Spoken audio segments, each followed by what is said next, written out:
Khalilzad, the collapse of the regime was due to the mistakes of the Emirate and the Republic.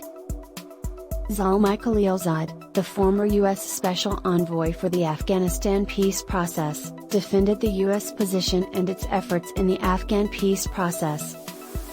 Khalilzad, who was ousted after the Republic's fall, believes that the Republic and the Taliban have their failures. Zalmai Khalilzad, a former U.S. Special Envoy for Peace, said the Doha agreement paved the way for inter-Afghan talks, but both the Republic and the Taliban were blamed for the country's failure. In an interview with VOA, Mr. Khalilzad said that differences between the two sides before the fall of Afghanistan had dissatisfied the talks. Zalmai Khalilzad said the government led Ashraf Ghani as the leading cause of the regime falling. He believes Ghani was a fugitive president for Afghanistan.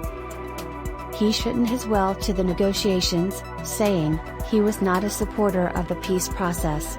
He made mistakes in releasing the prisoners, but it took him 6 months that the first group of prisoners was released.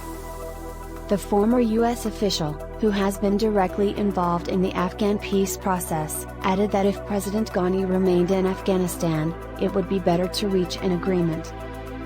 He found that elevating U.S. forces and resisting Afghan forces was a miscalculation. Khalilzad cited the reliance of the Afghan army on U.S. forces as one of the reasons for Afghanistan's downfall. Did we build a military force that relied psychologically and operationally on the United States? They fought as long as the United States was there in Afghanistan, and they were fighting as their war is for the United States. It is now being said that one of the ways to overthrow the regime in Afghanistan was the failure in the peace process. According to some former Afghan government officials, Zalmai Khalilzad was one of the figures who agreed with the Taliban to hand over power to the group unconditionally, and this act of Khalilzad made the situation worse in Afghanistan and it caused a mass failure in the country. It has been at least 4 months since the Taliban took the power in Afghanistan for the second time. But still, the world has not yet recognized the group, and Afghanistan is currently on the brink of a humanitarian crisis.